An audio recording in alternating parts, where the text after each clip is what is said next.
Hello friends, welcome to my channel. आज हम पढ़ेंगे working of a 4 stroke petrol engine. एक 4 स्ट्रोक पेट्रोल इंजन वर्क कैसे करता है। सबसे पहले हम ये जान लेते हैं कि हम इसे 4 स्ट्रोक बोलते क्यों हैं। हम इसे 4 स्ट्रोक इसलिए बोलते हैं क्योंकि जो हमारा इंजन का थर्मोडायनेमिक साइकिल होता है, इस इंजन में 4 स्ट्रोक के द्वारा कंप्लीट होता है।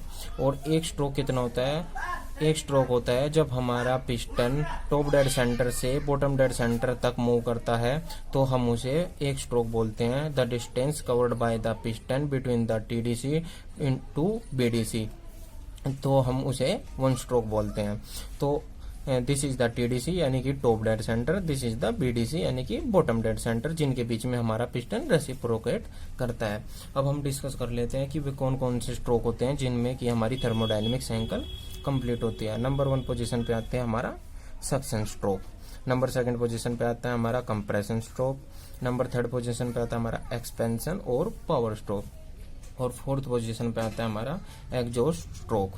तो हम अब इन स्ट्रोक को 1 बाय 1 स्टडी कर लेते हैं और हम ये देख लेते हैं कि हमारी जो इंजन की वर्किंग होती कैसे है। तो सबसे पहले हमारा जो पिस्टन होता है वो प्रेजेंट होता है टॉप डेड सेंटर पर। जैसे ही हमारा पिस्टन टॉप डेड सेंटर पर प्रेजेंट होता है तो ये स्टार्ट करता है नीचे की तरफ स्लाइड करना। जैसे ही ये नीचे की तरफ स्लाइड करता है तो हमारी जो इनलेट वेल है ये ओपन हो जाती है और हमारी एग्जॉस्ट वेल है वो क्लोज होती है।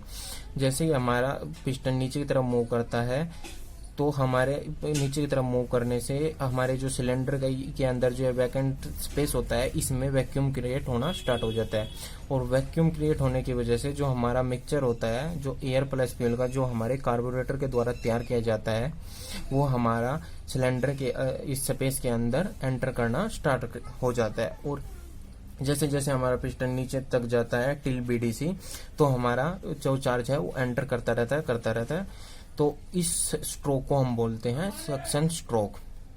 तो उसके बाद क्या होता है, जैसे ही हमारा पिस्टन बीडीसी यानी कि बॉटम डेड सेंटर तक पहुंच जाता है, उस दौरान उस पहुंचने के बाद हमारा जो ये इनलेट वेल्व है ये क्लोज हो जाता है और एग्जॉस्ट वेल्व ये भी क्लोज है। तो इस कहने का मतलब कि ये उस दौरान ये हमारे दोनों ही वेल्व क्लोज होते हैं। तो अब दोबारा हमारा पिस्टन दोबारा मूव करना स्टार्ट कर देता है ऊपर की तरफ मूव करने से और दोनों वेल्व क्लोज होने से जो हमारा जो अंदर चार्ज होता है वो इसके अंदर कंप्रेस होना स्टार्ट कर देता है और इस स्ट्रोक को हम बोलते हैं कंप्रेशन स्ट्रोक।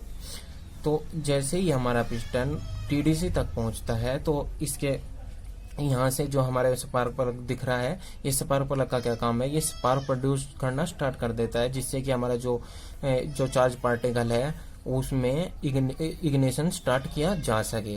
वैसे तो हम थ्योरेटिकली पढ़ते हैं कि जब हमारा पिस्टन टॉप डेड सेंटर तक पहुंच जाता है तो हमारा स्पार्क प्लग स्पार्क प्रोड्यूस करता है, लेकिन जो हमारे प्रैक्टिकल इंजन होते हैं उसमें हमारा जो स्पार्क प्लग है वो स्पार्क प्रोड्यूस करना स्टार्ट कर देता है जब हमारा जो पिस्टन होता है वो टॉप डेड सेंटर से थोड़ी सी ही दूरी पर हो, मतलब उस पर पहुंचने वाला हो, तो ये हमारा स्पार्क प्लग स्पार्क प्रोड्यूस करना स्टार्ट कर देता है।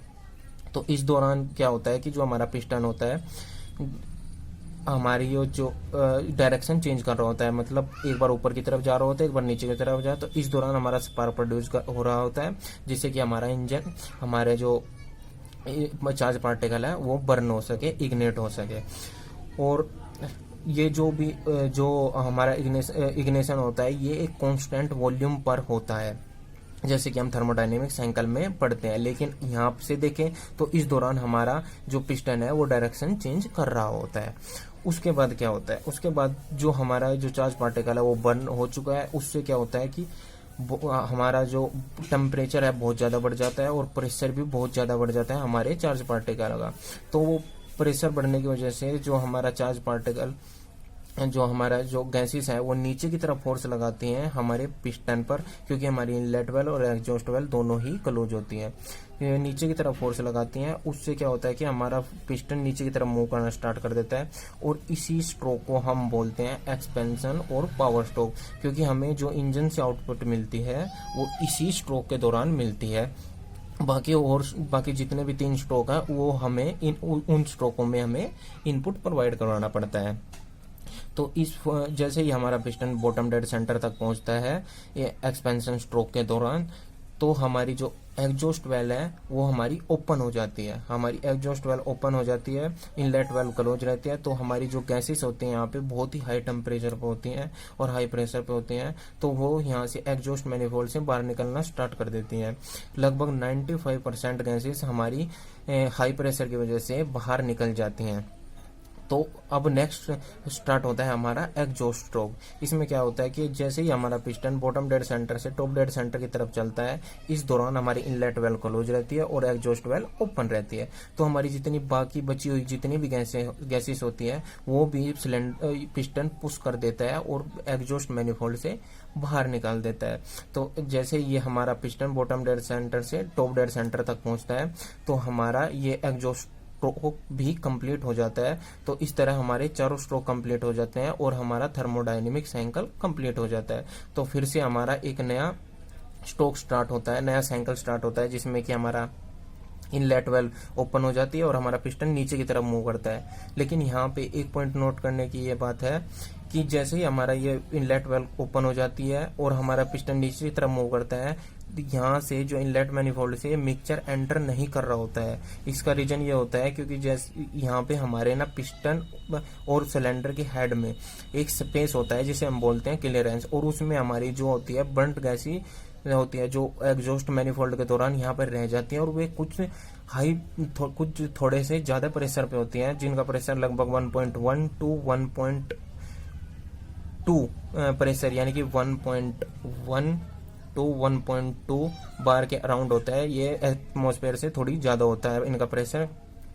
तो जैसे ही हमारा जो इनलेट वेल ओपन होता है और हमारा पिस्टन नीचे मूव करता है, ये खुद ही एक्सपेंड करना स्टार्ट कर देती है, जिससे कि हमारा चार्ज इसके अंदर एंटर नहीं हो रहा होता है। लेकिन जैसे ही ये एक्सपेंड हो जाती है और हमारा पिस्टन नीचे की तरफ मूव कर रहा होता है, तो वैक्यूम क्रिएशन की वजह से तो हमारा जो चार्ज है वो एंटर करना स्टार्ट कर देता है और दोबारा से वो ही साइकिल हमारी रिपीट हो जाती है, जैसे रिपीट होने लगती है। तो जैसे कि हमने ये चारों स्ट्रोक पढ़ लिए कि सक्शन स्ट्रोक में क्या होता है कि हमारा चार्ज पार्टिकल होता है वो एंटर करना स्टार्ट करता है। कंप्रेशन स्ट्रोक के दौरान दोनों वेल्व हमारी क्लोज होती हैं और हमारा पिस्टन ऊपर की तरफ मूव करता है, जिससे कि हमारा गैसेस का कंप्रेशन होना स्टार्ट हो जाता है। उसके बाद हमारा जो स्पार्क प्लग की सहायता से हमारा जो चार्ज पार्टिकल है वो इग्नेट होता है और एक्सपेंशन और पावर स्ट्रोक स्टार्ट हो जाता है फ्रॉम टीडीसी टू बीडीसी। उसके बाद एट लास्ट एग्जॉस्ट स्ट्रोक होता है हमारा जो वो जिसमें कि हमारा पिस्टन मूव करता है फ्रॉम बीडीसी टू डीडीसी, जिससे कि हमारी जो बर्न्ड गैसें होती हैं वो एग्जॉस्ट मैनिफोल्ड से बाहर निकाली जा सके। तो इस तरह हमारा ये आज का लेक्चर कंप्लीट होता है। आई होप डेट आपको मेरा लेक्चर काफी अच्छा लगा होगा। Thank you.